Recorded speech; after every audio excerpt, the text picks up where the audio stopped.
Mon domaine il démarre en 1998, à la suite du décès de mon père en 1996. J'ai repris le domaine familial et dès le début je suis parti vers la méthode de la biodynamie parce que c'était ce que je ressentais à l'intérieur de moi, c'était une philosophie de vie. Donc maintenant ça fait une dizaine de vendanges passées et je suis très satisfait des résultats. Même si c'est en Champagne, c'est beaucoup plus compliqué qu'ailleurs, mais voilà, c'est tellement enrichissant à plusieurs points de vue, toujours nouveau, on a toujours quelque chose à apprendre, ça stimule l'intellect en permanence.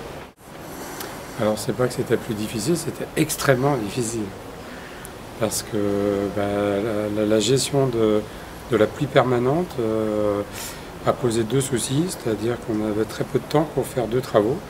L'herbe qui poussait, donc l'entretien des sols de la vigne, et les pulvérisations.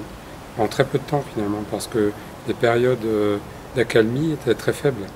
Donc il fallait choisir entre les deux travaux, et c'était toujours un dilemme.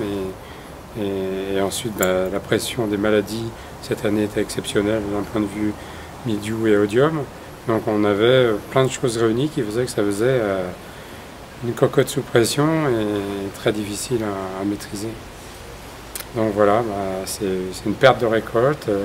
Les jus sont bons, en espérant qu'ils soient vraiment extrêmement bons, au même niveau que la difficulté de cette année. Moi j'ai fait un petit 4000 kg l'hectare. J'ai perdu 60% de la récolte sur la période de mi-juillet, l'impossibilité de rentrer dans les vignes en tracteur, l'attente de 48 heures, et puis en 48 heures de temps, c'est la perte.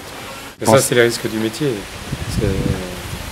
On sait que ça peut exister, mais sous cette forme, cette année, c'était vraiment dur.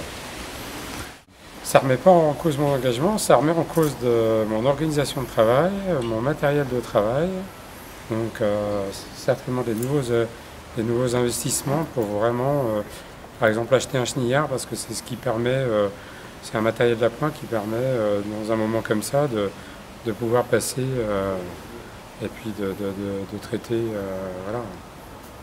Même si les conditions sont très difficiles au niveau portance de sol, le chenillard est plus facile qu'un enjambeur.